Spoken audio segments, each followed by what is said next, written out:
Hey, hey, hey, welcome to Come On You Spurs TV, where we talk about everything Spurs. Today we are previewing the match between Manchester United and Tottenham, taking place at Old Trafford. Kickoff 8:15 on Wednesday, the 19th of October. We are previewing the match. With me today is Chuma. I'll introduce Chuma to us in a few seconds. In the meantime, come on, you Spurs.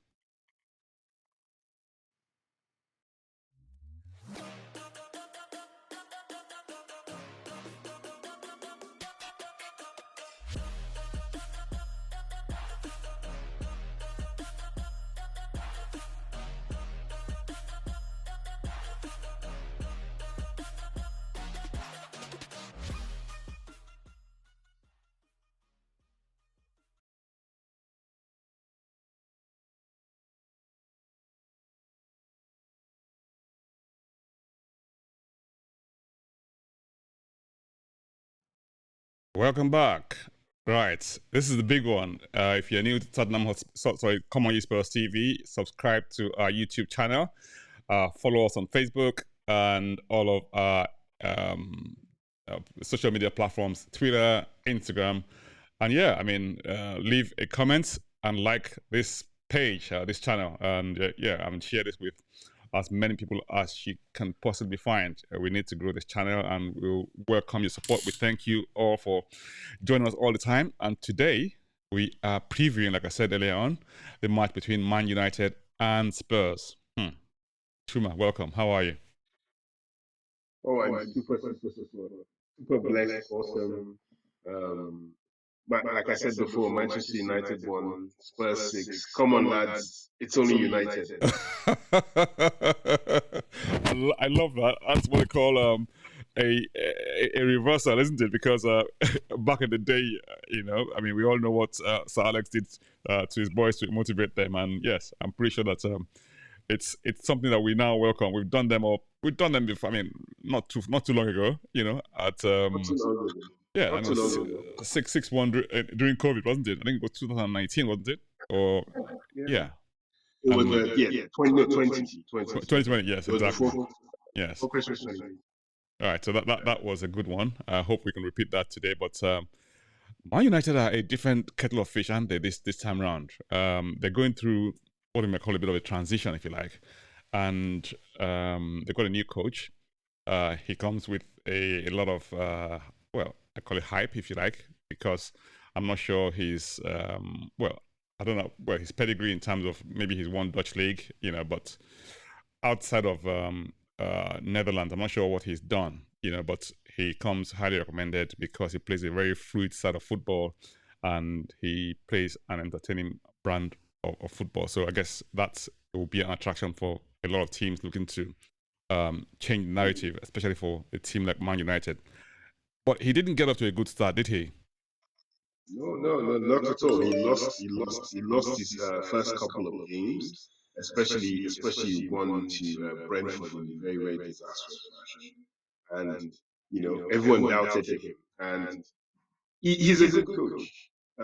Like you said, he's only coached in Holland really, and he was B team coach at Bayern Munich under Pep Guardiola. Hence, he's got the Guardiola influence, he's got the Cruyff influence at Ajax.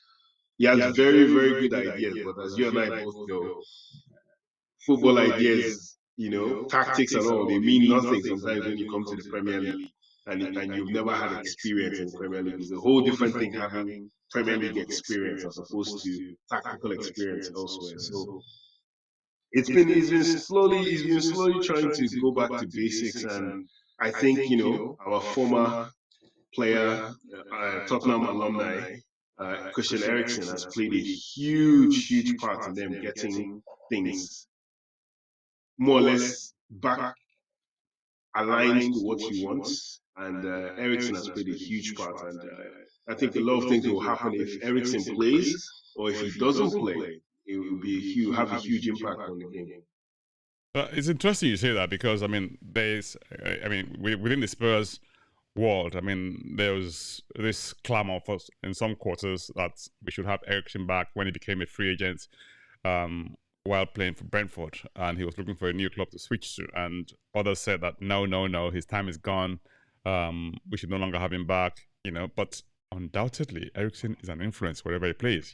He's a good player. Is very, very solid. I mean, okay, granted he had that health scare um, um, back I think about a year ago, and yeah, so I think there's that element. But if he's been given the medical all clear to play, I mean, I guess we have to go by what the doctors say, don't we? Exactly, exactly. And like you said, it was the well, at least for us, the Nigerian Tottenham platform was kind of divided, and I fell on both camps. Actually, I straddled the fence in that one because I love Ericsson. I've always loved him, right from when he was at Ajax, even before he moved to Tottenham. I was so happy.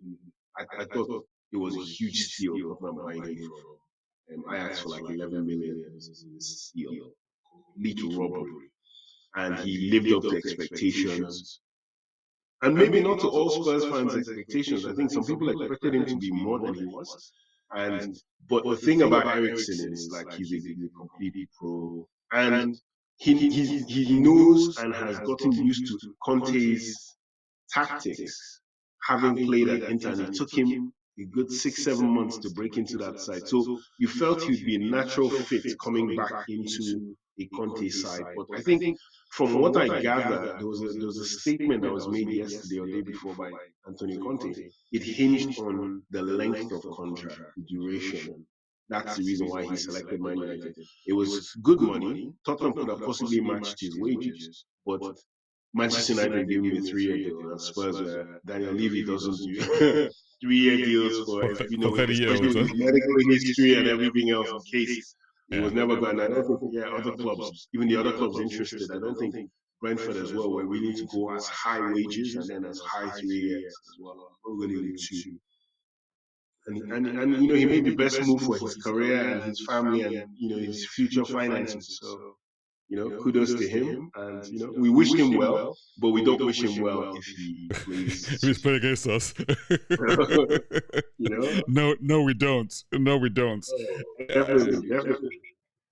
I mean, the what teams have, I mean, been sort of picking up points lately. I mean, the last match that Man U played, they played Newcastle, and Yes. Newcastle more or less held on for a 1-1 draw. I'm sorry, 0-0 draw, but they had a lot of chances to put the match to bed, Man United, but for some reason they weren't able to convert the opportunities. Now, playing at home, Old Trafford, raucous atmosphere, a lot of noise, the last few years, what have we done at Old Trafford? Let's just go back. Do you want to tell us? I think we lost. We've lost our last. No, we lost last season's Yeah. I think the previous season we had, I think it was a draw. I mean, it was a draw the previous season. And then I don't know if we lost season at home. I don't know about. I think that was the 6-1. No, line on. yeah, I mean, what happened was, I mean, we've in the past, I mean, if we go historically and we see what's what Spurs tend to do at Old Trafford, it's always been a bit of a hot mess. We go there with plenty of hopes a lot of times, and then we come away either with a tepid draw, we miss a lot of chances, or they catch us on the break and they win the match. It's just always been not too great. Right. So the record hasn't been too bad actually. I mean, we've had this situation whereby in the last 4 times we've been to Old Trafford, we've won twice, and by comfortable margins as well. I mean, the last was, I mean, the last, if I say okay, I mean we've had a record the last 4 times we've been at Old Trafford whereby they've beaten us 3-2, which was the last one, Conte's first away match there. And the other times we won twice. I think we won 3-0 away, and then we won 6-1 during Mourinho's time. Yeah, so it's been pretty much even Stevens so far. So it hasn't been that bad, even though they did a 6-pointer on us last season. So hoping to have a reversal this season. I mean, the trend has been that the teams that we've not done too well against last season, we've come back to right those wrongs. Indeed. Yeah, Indeed, so indeed, indeed, that's indeed, that. We hope is going to be the case this time around. But if we had just indeed. have a quick look at the teams or the likely crew we're going to sort of put out before we even do that, right? I mean, there's a lot of team news going around. I mean, before we even so think about it, I mean, we have Richarlison is out on the calf strain. Richarlison is But thankfully, I mean, as according to Conte in his last press conference, he says that, I mean, he shouldn't be out for too long. not serious. He Um, should be back yeah, he should be back before. He should be back before the World Cup. before the World Cup. So that's good news for us. Very good news. Awesome Um, news. it leaves us with the conundrum of what happens, A, to the system that we play, B, the personnel that he chooses to deploy. I mean, there are a few options that he can sort of look at. And he's kind of intimated in the conference, which is interesting because Conte doesn't normally give away tactics in press conferences. And he goes, yeah, we can do 3-4-3, you know, or do 3-5-2. I think he says keeping everyone guessing, isn't he? Yeah.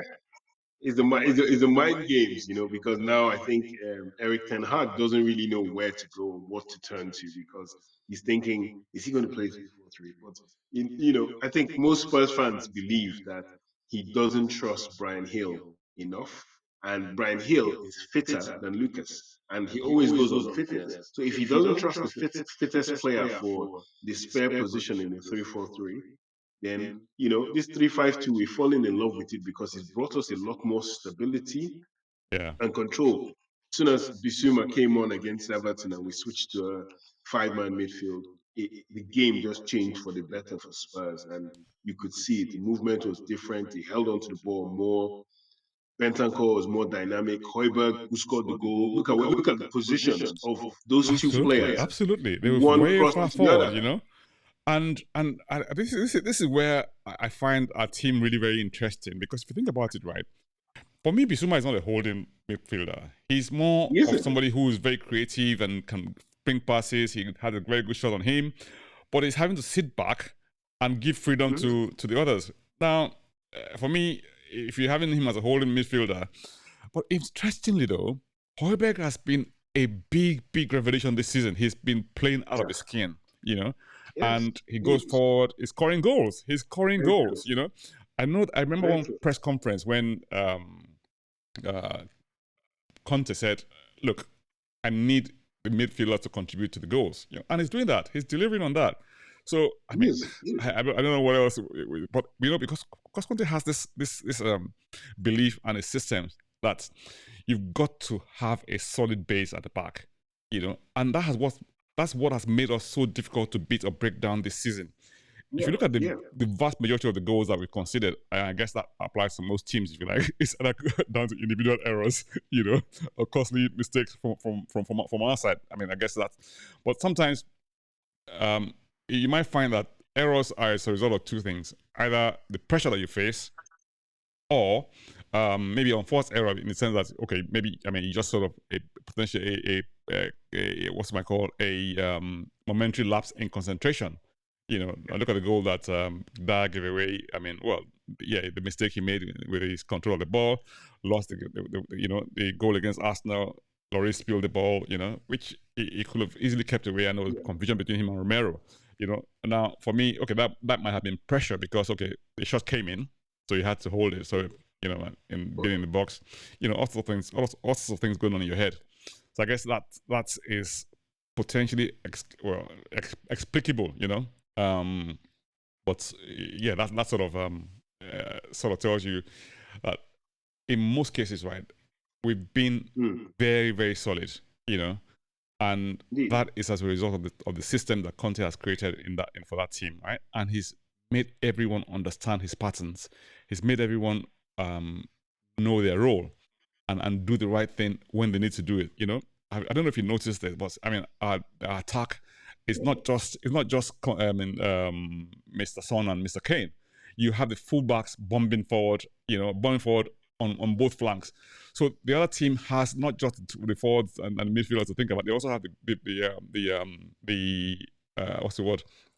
The wing backs almost acting as auxiliary strikers, you know.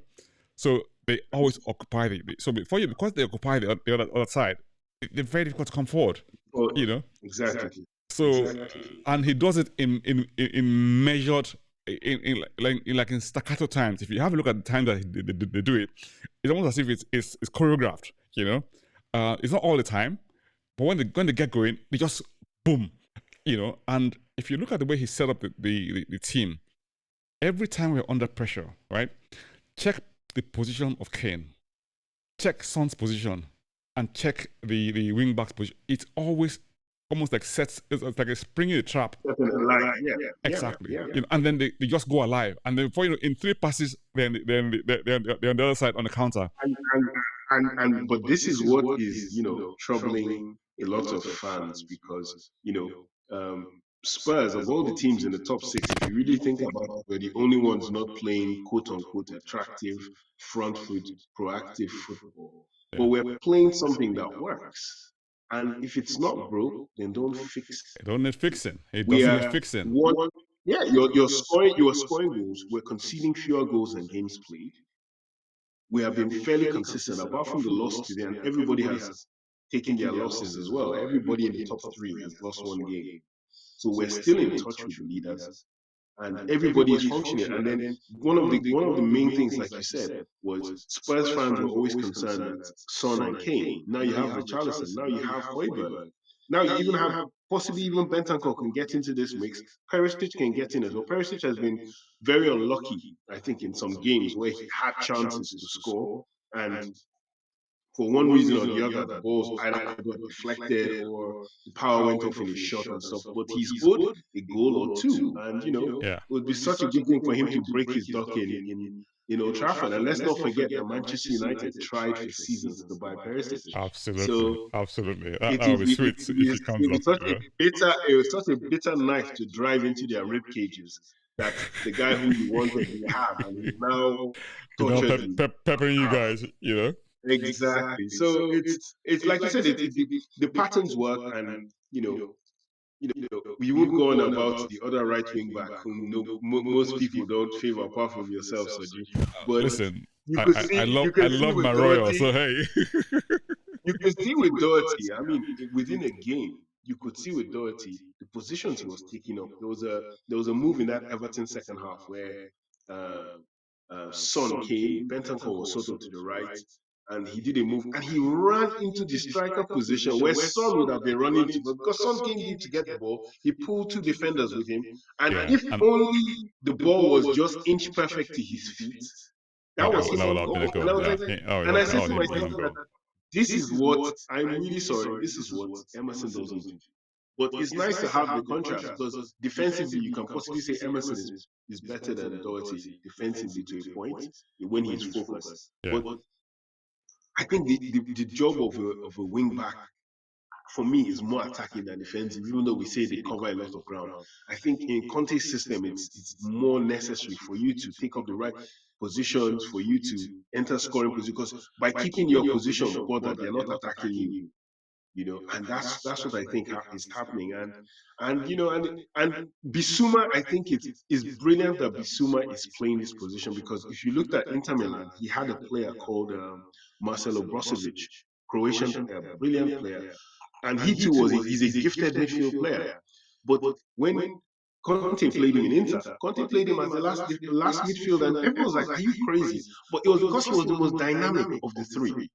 And sometimes he will just allow the other two sit and he'll just burst forward. And Brozovic can either score or create. And I think Bissouma can build to that. Bissouma is learning the defensive positioning where he is because he already knows how to attack.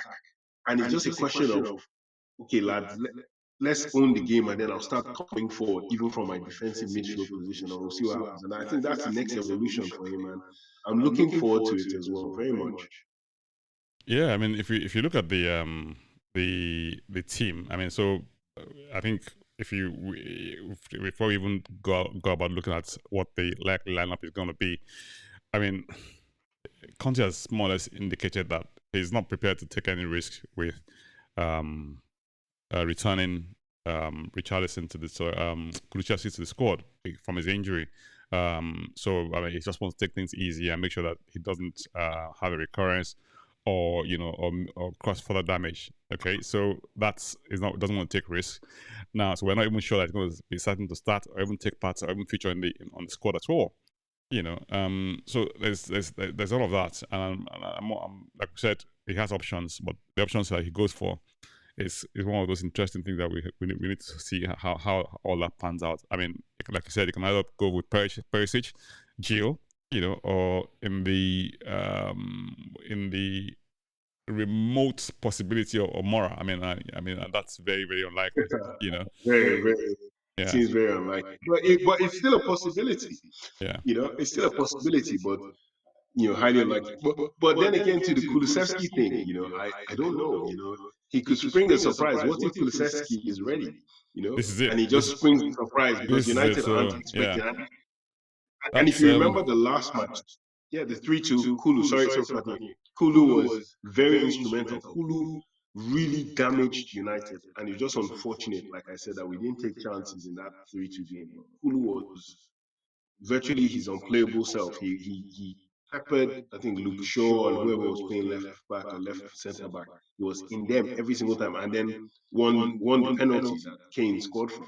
So it was Kulu that caused it. So I have a feeling he would feature in the game. I don't know if at the start and then get pulled off, or coming on if the system is going to change or the formation changes. It's a very interesting. I think Conte has a lot of. I think he has a lot of tricks to pull in this game. He has a lot of tactical options to get through in this match. So. Yeah, I mean, if we look at the form coming up to the match, I mean, Man U haven't been too bad. I mean, the last 5 matches they've won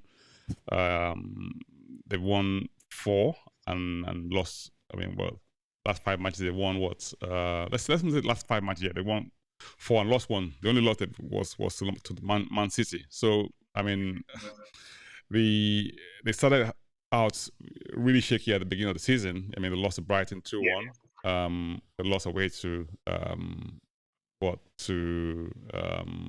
Brentford 4-0. So, but then Ten Hag seems to have sort of stabilized things, and is beginning to sort of get them back to sort of winning ways, and okay, maybe they drew against Newcastle. So it hasn't been too bad. I mean, on our part, we've had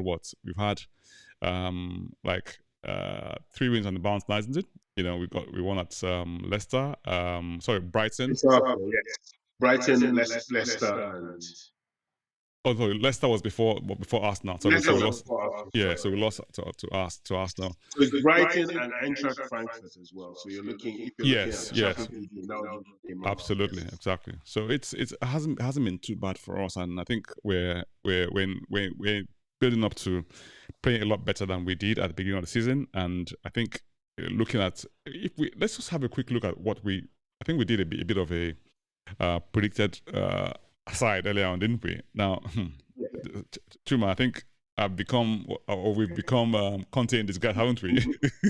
No, you are Soji Nostradamus for Spurs. Like, so you're the Spurs Nostradamus now. I know, So right? So we got 2 right two, on the trot. you're 2 out of 2 so far. So Yeah, let's make we it got a 2 right third on the one. trot. So let's see what we have today. So we're thinking that this might be what they come up with. I mean, all right. So here, Lloris in goal. Romero keeps his position there, and Davis. Now, I know Davis played the last match, and it's probably another 3 days, and he might have to play again. He has option to go with Longley, but I have a feeling that he will stick with Davis, because I think he wants to sort of maintain that stability in the Premier League for one, and play Longley, except of course if what's the word? Davis was injured, and then of course he'll play him in the league. But for now, I think that's what he's going to stick to. With the midfield, now we think he might go for 3-5-2, even though he kind of intimated that he was going to do a 3-4-3. I think it's mind games, if you ask me. So Yeah, so do I. And then yeah, yeah, so it's Doherty, Bentancur, Højbjerg, Bissouma, and Perisic. And I think Perisic will be very important in this particular game because Perisic, of course, we talked about it. He played for he was on their wish list for so many years, and Perisic is also a pseudo number 10 as well. So, Yeah. he's also someone that I felt that what if, Conte could pull a switch on us and Conte would rather go Perisic, Kane, and Son, and as a top three, and then have Sessegnon play The wing backs. Sessegnon, the wing back. And I said that's a possibility. That's true. You That's know, another possibility. Yeah. also So that's also a possibility. But this particular formation, I think it's it because I think after that Everton game and when Richarlison went down, I think the man looked at it and said, I've gotten this works. And not only that, I have a substitute in Skip yeah. that is fit and I can trust. Unlike Hill and Lucas, that I don't really think he Yeah. has. I mean, I think what a lot of coaches do. Some people have what I call, like you said, the front foot approach, whereby I don't care what the other team does. We'll do mine. Let them react to us, rather than Yeah, set up in reaction to the way they set up. Mindful of the fact that okay, maybe they might have some key dangerous players, but I think in most cases, I think what I found that Conte really tends to do is he sets up the way he wants to set up, right? Regardless of what you come with, and yeah, then in the course of the game, he might change things around and say, okay, fine, we may need to change things on account of how the game is going, But overall, he will say, let them worry about you, you worry about them. But bear in mind, of course, I mean, you do the right thing, of course. I mean, pick up the key players, and do the right thing. So I think that for me, I don't want to sort of focus too much on the other side. The key players for them will be Ericsson, won't it? I mean, if he yeah. plays, As you saw in the Newcastle match, I'd say the thing that was lacking there, they had chances, quite a few have chances, but their midfield wasn't as coherent as it's been in previous weeks because it was McTominay and Ericsson, and then we later had Casemiro and Ericsson, and you could see Ericsson is just this. He's just this artist that knits things. Little simple one touch pass, two touch pass, short, long, spreads it, and without him against Newcastle, you could tell Fred was very tentative, and it just didn't work. It just didn't work. Casemiro is a very good midfield player, and as we know, he's a very qualified player. But in this Man United team, I think you got that. I think Rashford is trying to play his way into form. Anthony is a really good player, but he has tricks. And once you're a tricky player, once you can stop the tricks at a certain point, it's hard for the player to penetrate. Their defenders are actually what I think would be very interesting. I would like to see how Kane and Son would match up against the 5'9" centre back, and if he plays Varane.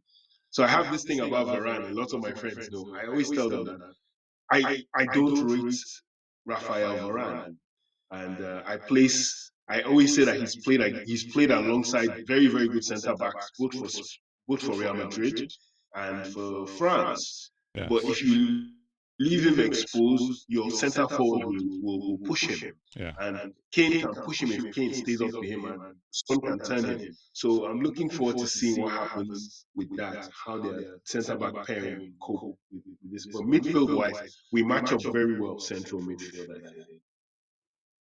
Yeah, I mean, I think you're right. I mean, if we get Kane and Son running at those two, I mean, in the defense, I think we might expose them. Not that we might. I think we will expose them because they are a dangerous duo. They've combined 50 goals between them. That is absolutely phenomenal. Phenomenal. I mean, it's like unbelievable, and they still got more in the locker, and they've not even fired on full cylinders yet. Yeah. And the countdown to Harry Kane breaking Jimmy Greaves this season is a definite. It's It's something that we without a never doubt. thought any player would ever get to 260, and Exactly. he's knocking on the He's door knocking of on the door. 80 Knocking on the goals. door. Yeah, I think it's eight away now, isn't it? It's 258. Eight, That's eight, 260. eight, yeah. I think Yeah, it's eight away. away. Yeah, eight away from breaking it, Yeah, seven away from equal. from equaling So it. Yeah, so that's absolutely a amazing. wonderful achievement.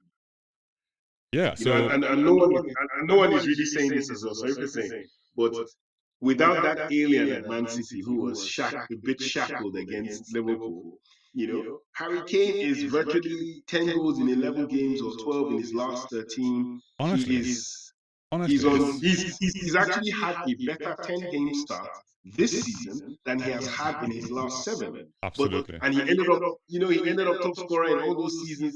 By this time, after 10 games, at best, Harry Kane has had like 6 or 7 goals. Yeah, But all of a sudden he's on 9, 10, and it's like it's unbelievable, absolutely, But because absolutely. of he's just been dwarfed by that gentleman at the Etihad Stadium. Yeah.